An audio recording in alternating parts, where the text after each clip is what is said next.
In the spring of 1945, the German soldiers captured by the Red Army were gathered at transit points located in the Eastern Zone. From there, thousands were transferred to centers under Soviet control. One of them, the Buchenwald camp, was adapted to receive detainees identified as opponents of the new regime. Many never underwent a trial, nor knew the reason for their imprisonment. Others were taken to facilities such as Sachsenhausen or Jamlitz, which were then integrated into the Gulag prison network. Those responsible for these transfers acted without legal oversight. The orders circulated among military offices and security commissions, without appearing in official records. Once inside, the prisoners were subjected to rules imposed without notice, transferred between compounds, monitored without the right to communication or defense. What was the life like for those who remained imprisoned for years in those camps under Soviet command?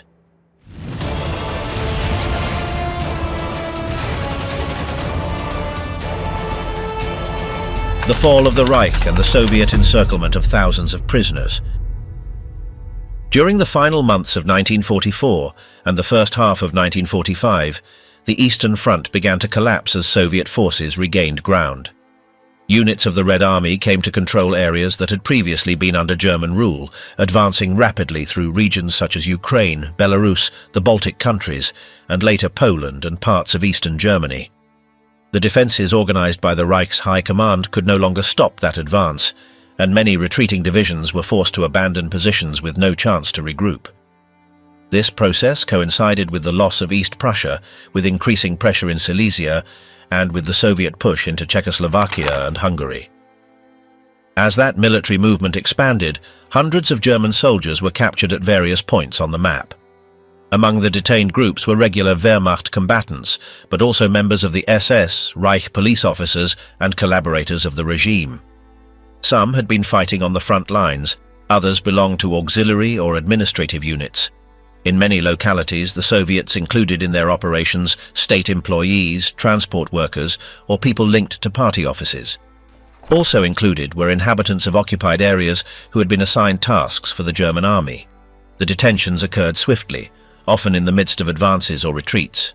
The structure in charge of processing the prisoners operated on the ground and did not follow a single model in all places. In the days following the official end of the conflict, the number of detainees increased, and Soviet authorities arranged temporary locations to concentrate them. In territories such as Poland, Czechoslovakia, and Eastern Germany, provisional facilities were set up to serve as waiting points. In some regions, abandoned industrial warehouses were used. In others, sheds, storage buildings, or fenced-in spaces under military guard were enabled. There, the prisoners were organized into groups, and a classification process began that included document checks, uniform recognition, and visual identification. That stage was carried out without fixed regulations. Each person in charge operated with what they had at hand. The personnel responsible for registration collected names, surnames, hierarchical ranks, and the units in which each prisoner had served. In many cases, the information relied on what the detainees stated. Visible signs such as insignias, medals, or papers found in clothing were also taken into account. The lists formed at that time helped define the next steps. Some of the prisoners were separated for belonging to special corps. Others were assigned to general groups. The decisions were made based on directives issued by mid-level commanders. Those directives called for sending certain prisoners to more remote areas, without specifying what destination they would have once removed from the place of capture. To organize the transport, trains were used. The wagons were freight cars adapted to carry people. Access was granted by turns. The lines advanced along guarded paths to the nearest stations. Once there, lists were completed. Papers were handed to the liaison officer, and boarding took place. Each group was placed into a wagon.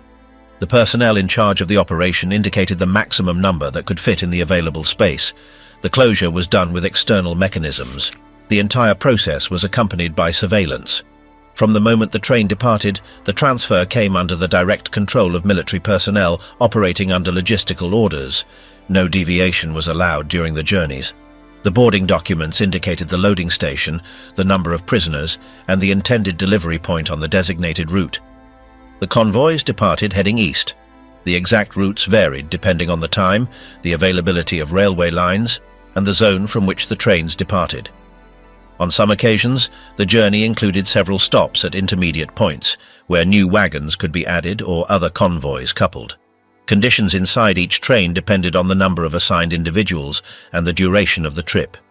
In several cases, the transfers took several days. The responsible units carried limited provisions. At transit points, basic rations were distributed under supervision. Not all trains had the same type of internal structure. Some wagons allowed a certain degree of mobility. Others remained sealed until the end of the journey. During the journey, the prisoners were watched by soldiers on rotating guard shifts. At each stop, couplings, transport documents, and the condition of the wagons were checked. The personnel in charge of that task were instructed to avoid any kind of external contact. The passengers were kept under strict control. Movement between wagons was not permitted. Instructions arrived in writing. The original lists were checked at the end of the trip. Any irregularity had to be reported to the corresponding regional command. The stations the trains passed through were not visibly identified for those on board. The landscape changed over the days. The climate, vegetation, and structure of the railways provided general clues about the destination. Upon reaching the final point, the wagons were opened by reception teams. The prisoners disembarked in order and were lined up for inspection. Some were grouped by age, role, or hierarchical level. The records were handed over to those in charge of the new control point. There, the arrival data were confirmed. From that moment, a new stage began. People were taken to unspecified facilities, on foot or by truck, depending on the location. The surroundings were unfamiliar to those coming from the west. Contact with previous structures was lost from the moment of disembarkation. Separation from the place of origin was marked by the distance traveled and by the new location under Soviet control. From the point at which the convoys arrived in territory controlled by Soviet authorities, each prisoner became part of a system where decisions were made without legal involvement. There were no judicial documents, no proceedings with judges or defenders, and no sentences. The detainees were not given any copy of accusations. The information remained in the hands of administrative committees that decided the next step. The lists from each train were sent to local offices of the army or the security apparatus, and from there were distributed according to previously defined instructions. The vast majority of German prisoners were sent into the interior of the country, far from the border areas, toward regions where operational centers had already existed for decades. The criteria for deciding where to send each group did not respond to detailed analysis, but rather to logistical needs and availability. The destination stations were predetermined. The convoys headed toward areas such as Siberia, Central Asia, or the far north. Each arrival point was linked to active railway routes and to facilities where basic infrastructure already existed.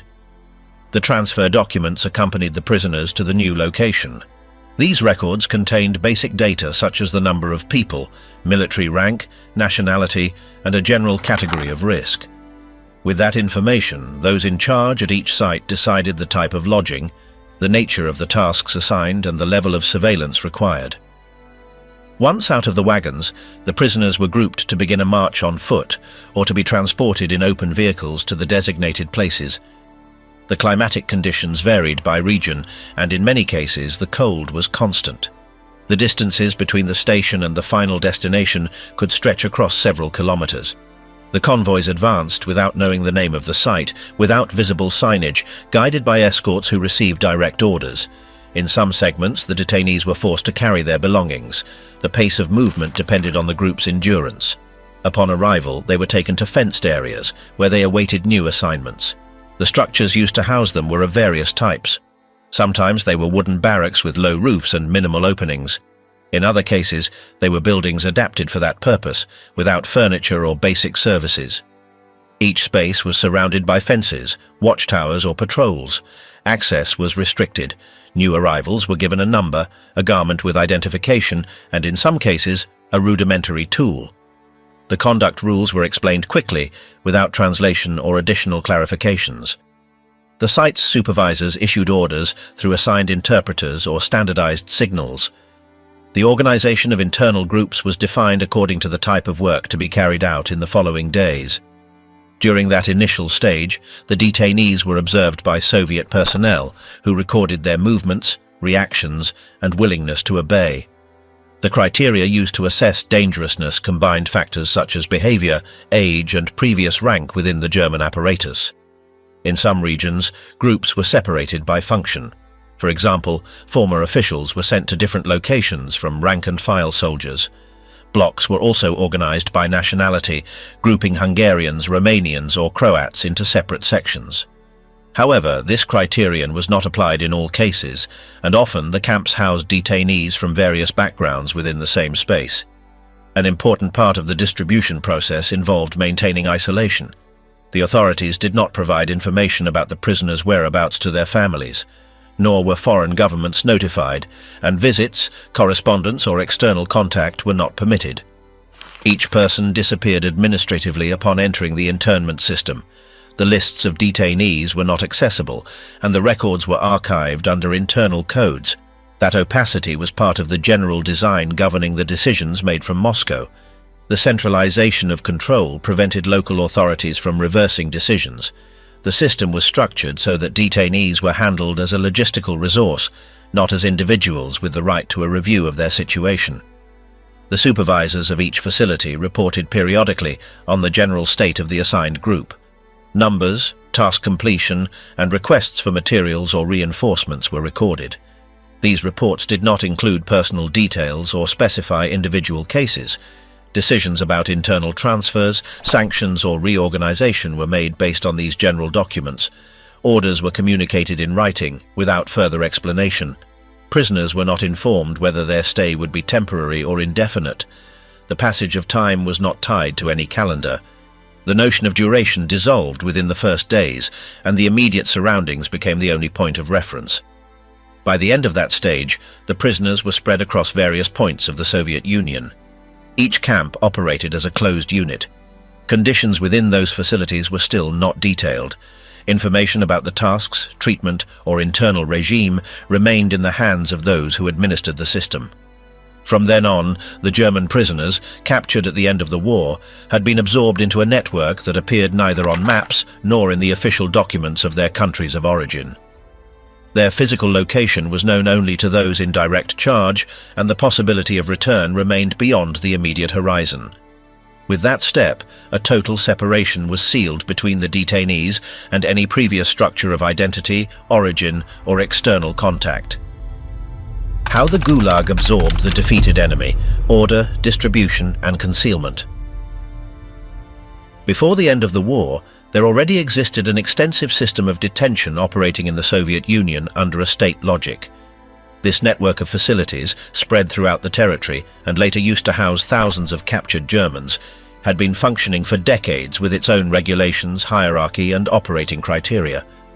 From Moscow, the central command of this structure was under the direct control of the People's Commissariat for Internal Affairs, also known as the NKVD, which had absorbed military, police, and judicial powers.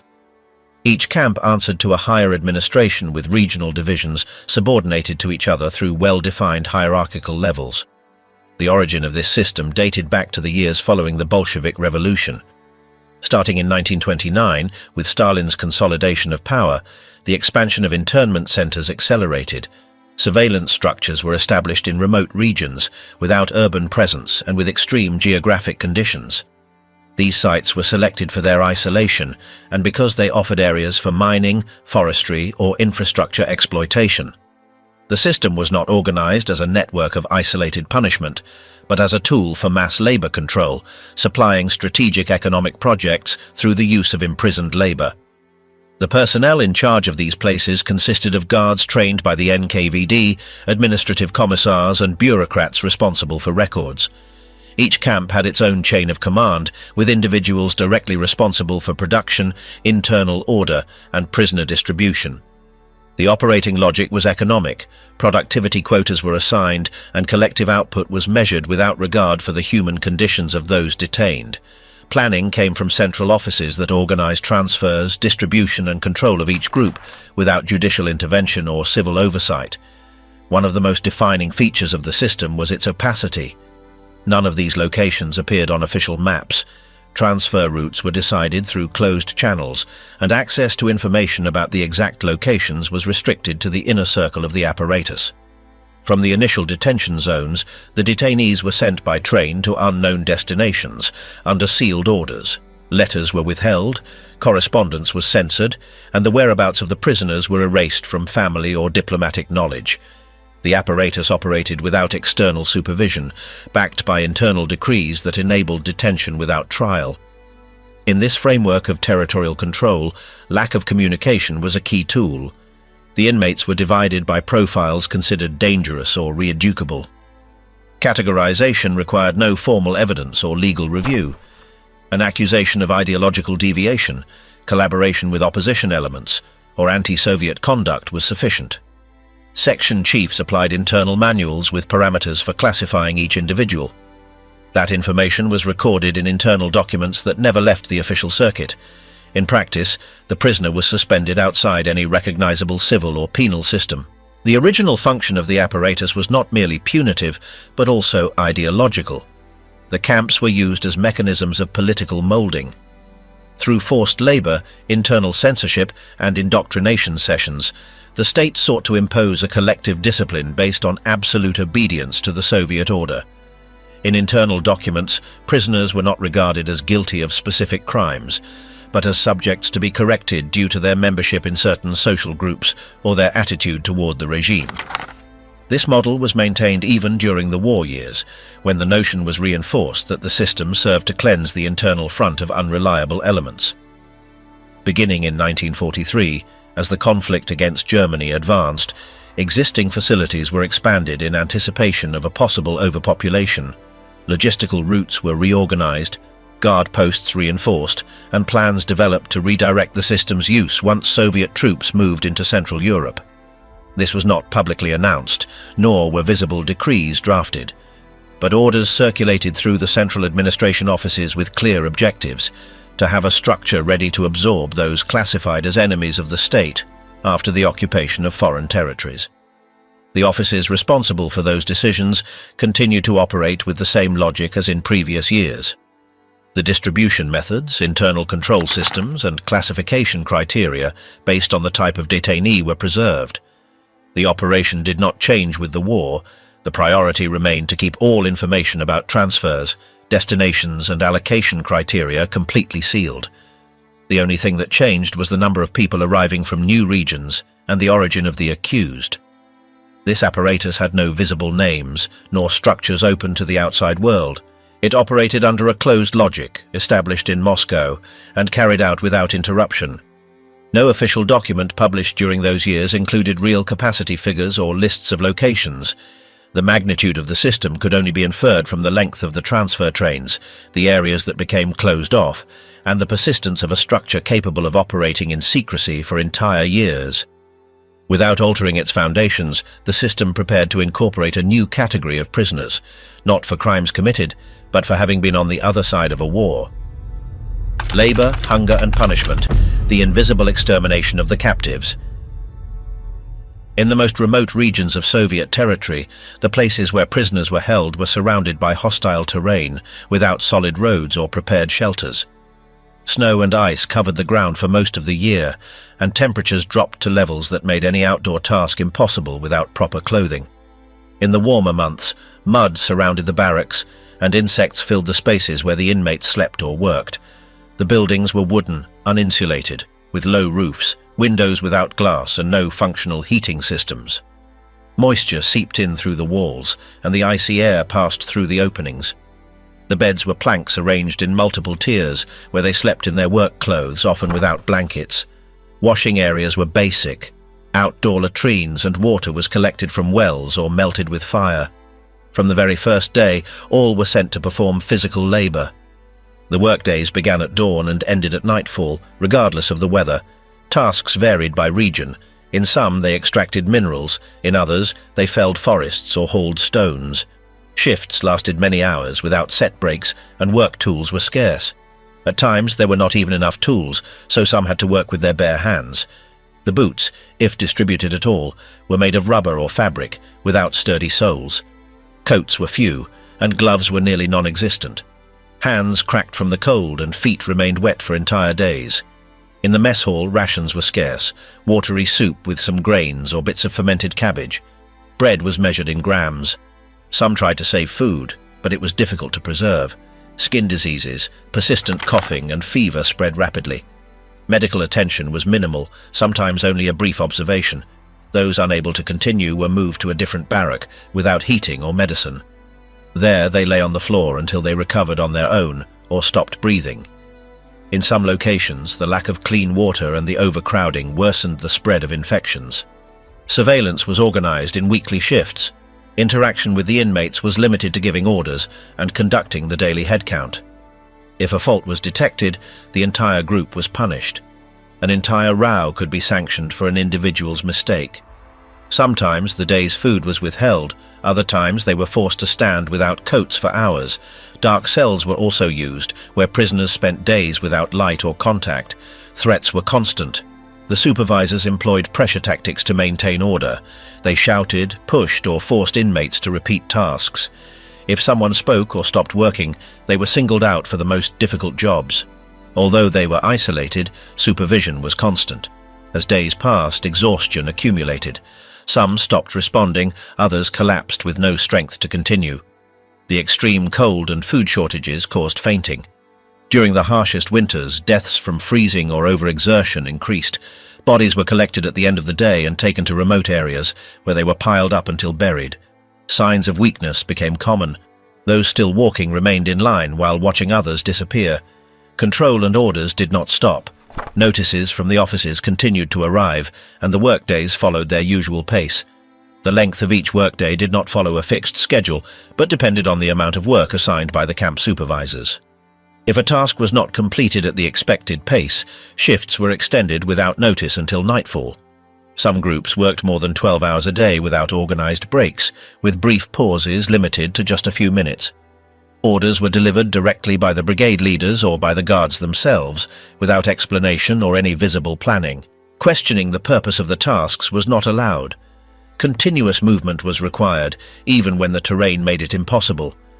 In swampy or frozen areas, progress became nearly impossible, but the obligation to meet the objective did not lessen. Slowness was punished with shouting, loss of ration, or assignment to even harder labor. Road construction, stone hauling, or log transport was carried out without cranes or carts. Everything was carried on shoulders, with improvised tools or directly with bare hands. Back injuries and untreated fractures were common. When tools were scarce, they were shared among several prisoners. In large camps, a single shovel could be shared by 5 or 6 people. Those without any tools had to dig with dented cans, old ladles, or pieces of rusted metal.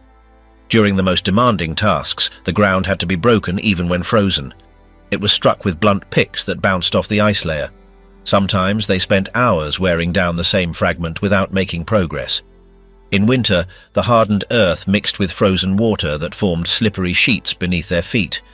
Labor in quarries or mines included manual transport of heavy blocks, without pulleys or mechanical assistance. The weight of each load exceeded the physical capacity of a single person, so human chains were formed to move them in pairs or trios. If one person fell, the entire group was punished. Sometimes they were ordered to repeat the task from the beginning as a disciplinary measure. Those unable to remain standing were removed from the group and assigned to clean latrines or maintain the barracks, which were also considered forms of punishment. The barracks were built from raw wood without thermal insulation. The joints allowed wind and moisture to pass through. Frost accumulated on the walls at night, and icicles hung from the roofs, falling under their own weight. The floor was packed earth, which turned to mud after rain or into solid ice during snowfall. Each room housed between 20 and 40 people. They slept on wooden platforms without mattresses, with blankets shared between 2 or 3. Newcomers were placed near the door, where the cold was most intense. Skin infections were common. Lice spread quickly among those who shared beds or clothing. Open sores received no medical attention, except in extreme cases. Some tried to protect wounds with scraps torn from their own shirts. Towels were non-existent. Hygiene was limited to washing hands with snow or in frozen buckets. Soap was distributed as broken, unlabeled pieces once every 2 weeks. Latrine access was limited to a few minutes, done in groups under direct surveillance. If someone took longer than permitted, they were denied access in the next round. disciplinary supervisors patrolled the internal corridors and work areas. They carried batons or belts, which they used to impose order or as warnings. Sometimes a direct look was enough to receive a blow. Other times, the mere suspicion of insubordination was enough for a prisoner to be separated and taken to a dark cell. These cells had no window, bed or blanket, just a space of concrete or dirt, where the detainee had to remain standing or crouching. The duration of confinement was not communicated. Some were released the next day, others after several days without sufficient food or water. Group punishments were also frequent. If a tool was found missing, or if a general rule was broken, the entire work group was punished with a double shift or suspension of rations. At times, sleep shifts were cancelled, and inmates were ordered to remain standing for hours as a form of chastisement. Guards randomly chose someone from the group to explain the fault, even knowing no one understood the reason. An incorrect answer was met with a blow or reassignment to a punishment brigade. The brigadiers were inmates appointed by the camp chiefs to control the rest. They were not always the strongest or the most loyal, but they were the most feared. Their role was to report infractions and enforce work shifts. They had access to better rations and slept in more sheltered areas. Some used their position to obtain favors or punish those they disliked. They were allowed to insult, shove or withhold food from those they oversaw, as long as they met the imposed work quotas. Meals were served in a metal bowl, consisting of warm water, poorly cooked grains, and chunks of dark bread. The amount varied depending on the previous day's performance. Those who exceeded the average received one extra spoonful. Those who fell below, one less. That difference could mark the beginning of irreversible weakening. Those who accumulated several days with reduced portions began to walk more slowly, sleep longer, and become easily disoriented. When that happened, others avoided approaching them to avoid being included in future punishments. Tools were shared in shifts, and when one was lost or broken, the entire group was held responsible with collective sanctions. At times, prisoners were required to dig trenches without any clear reason, or to move materials from one point to another for hours without receiving an explanation. Workdays were measured by continuous time rather than by the amount of work completed, so anyone who finished their task ahead of others was immediately assigned a heavier one without pause or acknowledgement. When someone collapsed from exhaustion, they were removed by the guards without the rest of the group stopping their work. Deaths were not communicated to the group. Bodies were taken away at dusk or dawn without ceremony or warning, and the spaces they left were immediately filled by newly arrived prisoners. In several camps, prisoners were referred to only by the number assigned upon arrival, which permanently replaced their names. If that number no longer responded to roll call, a new one was simply written in its place, with no record kept of their presence. Testimonies of horror, voices from within. As the months passed, the accounts of those who managed to leave the camp system began to reflect an experience that went beyond the physical. One of the most frequently repeated aspects in those testimonies was the total loss of the sense of time. Many of the German prisoners, like other Gulag inmates, described how, after the first winters, the days ceased to have meaning. One survivor noted that after the second year of confinement, he no longer knew whether it was Monday or Saturday, and that all days felt the same, with no visible difference between work days or days of rest. That disorientation was not solely due to isolation, but also to the unchanging rhythm of labor, surveillance, and imposed routine. Another central theme in the accounts was prolonged imprisonment without news from the outside world. In many cases, detainees spent years without receiving a letter, not knowing whether their families were still alive, or if their country even remembered their existence. A German detainee recounted that he came to believe his wife had married someone else, that his children had forgotten him, or that Germany no longer existed. That uncertainty led to extreme mental states. Some began talking to themselves or repeating nonsensical phrases. In the barracks, other inmates said that some companions would wake up screaming the names of their relatives and then fall into silence for weeks. The feeling of having vanished forever became a constant. One of the testimonies collected by Solzhenitsyn describes how many avoided speaking their real names for years. They preferred using nicknames or numbers. One prisoner explained that forgetting his name helped him accept that he was no longer the same person who had arrived. Another, also German, said that whenever he heard his last name out loud, it felt like they were talking about someone else. Identity faded, and the only reference point was the number assigned on the barrack list. In other cases, the mind began inventing escapes. There were those who claimed to have dreamed of train stations taking them back to their cities. Some said they could see their families during the night, and upon waking, would sit silently for hours. A group of detainees said it was better to speak in a low voice, or not speak at all, because loud words brought them back to reality. One of them said a fellow prisoner who used to laugh was the first to lose the sense of what was real. He began repeating that he was on vacation in Siberia and that he would return in the spring. Several testimonies describe how certain detainees simply surrendered to silence. They did not speak or complain. They walked to work, ate, slept, and returned to the line without exchanging words. A former Wehrmacht soldier recounted that he considered them the strongest because they had completely accepted their situation. According to his account, when one of those men died, the others only bowed their heads. No one asked why or how. Suicide emerged as an unspoken option, present through indirect remarks. One prisoner wrote that some simply stopped eating, others lay motionless for hours, even knowing they would be beaten. Another recounted that on occasion someone would throw themselves to the ground in the middle of work, pretend to faint, and never get up again. The others knew it was a choice, though the topic was never discussed.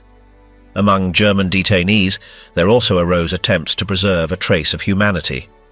A former officer said that each week he would softly recite a poem he had memorized in his youth. Another said that at night he would review the names of all the Berlin subway stations he could remember. One more drew imaginary maps in the snow.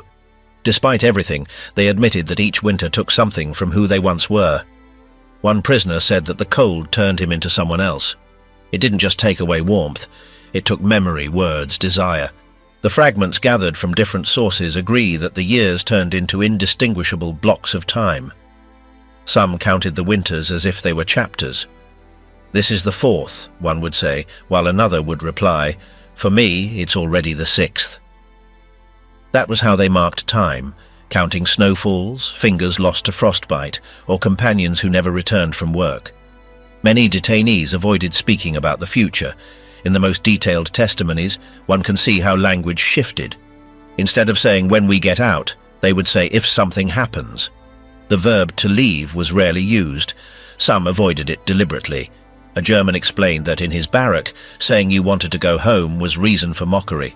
They called that person the traveller and stopped talking to him. That happened because any sign of hope created tension. Most preferred to focus on surviving the day. In certain areas of the Gulag, according to accounts later collected by authors, some prisoners even forgot the exact year. Lacking watches, calendars, or any external reference, life was reduced to 3 moments: waking up, working, and sleeping. One account states that the good days were those when nothing happened, no beatings, no punishments, no news. Neutrality was the best they could hope for.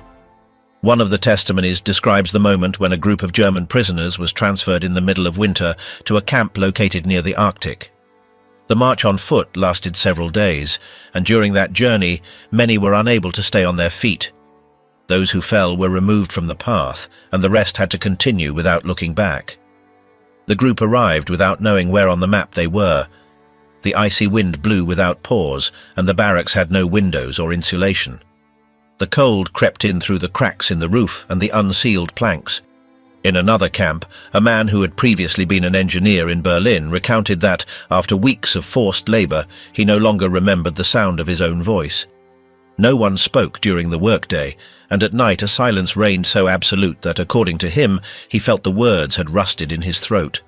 Weeks passed before he dared to utter a full sentence, and when he did, he noticed his accent had faded.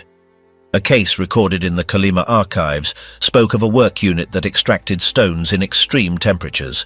In that group, one of the German prisoners would quietly repeat the numbers from 1 to 10 over and over again as a way to keep track of time. According to the report, he suddenly stopped one day. He stood still, staring at the snow, and never moved again. He was buried without identification like many others. The isolation was so profound that some lost the awareness that the outside world still existed. One of the accounts collected in Vorkuta indicated that when a prisoner mistakenly received a delayed letter that his family had tried to send years earlier, he didn't recognize the names of his children. He had forgotten the faces, the dates, and the sounds of his former life. Upon reading it, he went into shock and was unable to work for days. He was confined to a cell without explanation and later reassigned to another camp, never to be heard from again. Some documents describe the habit of tearing threads from the uniform to braid them and count the days in knots. Several detainees stated in their memoirs that they lost count by the second winter. One of them, from Leipzig, explained that after so long, he stopped feeling hunger or cold as concrete sensations. He only remembered a constant sense of emptiness, as if his body no longer demanded anything. Other records mention the practice of useless rotation, in which prisoners were forced to move rubble from one place to another with no real purpose. According to a report from Norilsk, one of the prisoners wrote that after repeating that task for weeks, he began to doubt his own existence. He didn't know if what he was doing made sense, or if he was still alive in any real way. He claimed the only thing he still retained was the instinct to move when he heard the guard's footsteps.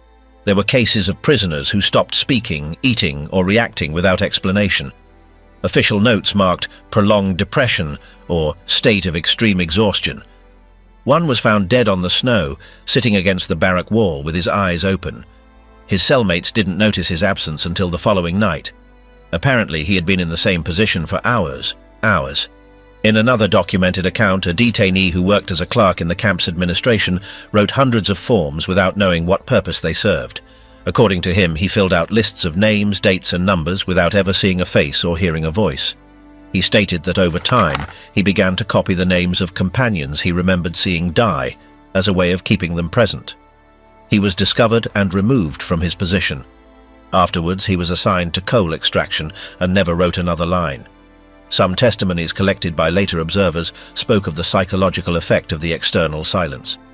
One German recounted that during the first years he still hoped for some news from the other side of the border. With time, he resigned himself to the idea that nothing existed beyond the camp walls. He lost hope of knowing whether his family was still alive. According to him, the worst moment was not one of hunger or cold, but the moment he stopped feeling curiosity about what was happening outside. In his words, it was then that he understood there was nothing left to recover. The impossible return, releases, aftermath, and silence. After Stalin's death in the early 1950s, certain control structures within the Soviet state began to reorganize. One effect of that transition was the review of certain procedures affecting foreign detainees. Between 1953 and 1956, measures were implemented to allow several groups of Axis prisoners to be sent back to their places of origin, although not all received that benefit immediately or under clear conditions. Those released were not always informed in advance that they would be transferred. In many cases, the news was delivered abruptly and without explanation. They left the camp without knowing their destination, accompanied by armed guards to a railway station or a transit facility. During those journeys, they avoided speaking or looking around. The return was not the same for everyone. Some were taken to Soviet-controlled zones in East Germany, while others were handed over to the authorities of the Federal Republic. The lists were neither published nor shared with families, and many people were still reported missing even after they had been released. Those who crossed the border westward were generally more closely observed. Once on German territory, they could be interrogated by local or American personnel. The questions focused on their time in detention, the places they had been held, and whether they remembered other detainees. No agency offered them medical or legal assistance after their return. In the East, the process was even more closed. Those who reappeared in cities or towns were met with uncertainty. They were not granted any official status or state support. Many returned visibly deteriorated. Underweight, slow-moving, with broken or missing teeth, visible marks on their arms and legs, and a vacant stare.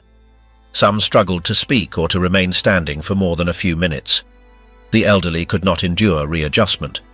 They died within a few months or remained bedridden, cared for by relatives who had no understanding of what they had endured. Nor could they explain much.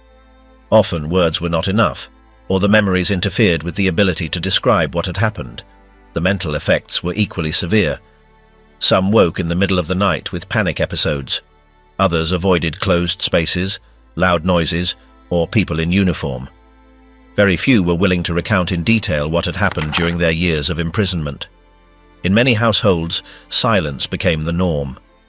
Couples who had separated before the war no longer shared any bond, and in several cases children were entirely unaware of their parents' history. The past was left unspoken. It was safer to pretend things had been different. In no region of the country were commissions created to review these cases. No hearings were called, and no assistance or support programs were established. Soviet archives were not opened. The available data was fragmentary, contradictory, or non-existent. Families attempting to reconstruct the stories of the disappeared received no answers. Parish, civil, or military records were incomplete. In many cases, names appeared as killed in action or missing without explanation. During the 1960s, some activists, lawyers, and journalists attempted to bring to light what had happened. They published articles, promoted meetings, and organized conferences in several cities across Western Europe. The reports denounced practices of detention without trial, the use of prison camps outside the legal framework, and the concealment of mass deaths. However, the political division of the continent prevented real progress. The Soviet authorities dismissed those reports as hostile propaganda. Attempts at legal proceedings were blocked or ignored by international bodies. In West Germany, the official narrative avoided involvement. The state preferred to focus on economic reconstruction, diplomatic relations, and internal stability. Any investigation into the fate of Third Reich soldiers could be interpreted as a defense of the past. In East Germany, the topic was even more sensitive. Mentioning the camps or the prisoners was equivalent to questioning the very system that upheld the new government. Even among survivors, speaking too openly could lead to surveillance or professional repercussions. The improvised cemeteries created next to the facilities where thousands of detainees had been confined remained unmarked for decades. They bore no plaques and were not fenced off. On several occasions, they were repurposed for other uses or simply covered with soil without documentation. In the rural areas of East Germany, some neighbors knew that beneath certain mounds there were bodies, but they avoided talking about it. Over time, those references were lost. The documents that might have offered clues were withdrawn or disappeared. Most of the names were never included in memorials or official lists. Associations of former prisoners were unable to establish reliable censuses. Documentation provided by the Red Cross or by neutral organizations was partial. Each file contained omissions. Sometimes there was only a date, a number, or an unexplained abbreviation. Photographs were rare or had been destroyed. Some last-minute letters never reached their destination or were intercepted before leaving the country. What remained after the return was a void that was difficult to fill. People with names, but no past, no recognition, no papers. Broken families unsure whether to hold on to hope or to close the chapter. Bureaucracy was limited to stamping documents or filing forms. No one was truly interested in knowing how it had all been. For many, it was preferable that this chapter remain buried, like so many other remains that still lay hidden in unmarked graves. After 1953, the governments of both Germanys began receiving the first repatriated individuals. Those returning arrived from multiple regions in the east, having never been formally registered in previous years. Many appeared unexpectedly at train stations, without valid documents or any explanation for the time that had passed. In many cases, their families had already presumed them dead.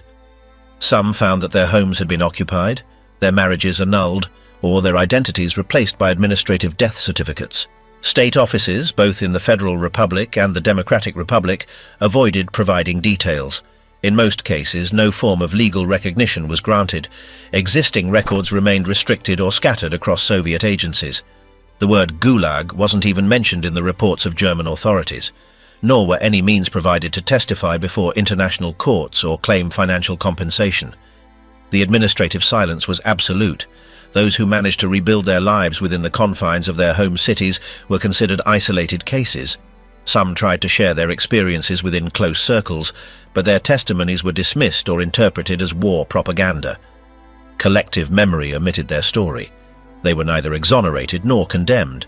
They were simply erased from the official narrative. In the 1960s and 70s, some survivors began to write accounts and request interviews on radio stations or newspapers, especially in West Germany. However, the political context of the Cold War limited any possibility of making their voices heard. In the Democratic Republic, former prisoners were even monitored by the local security apparatus.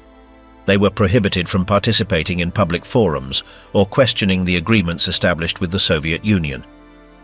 In the East's archives, numerous documents related to detentions, transfers and administrative deaths in German and Soviet territory remained sealed.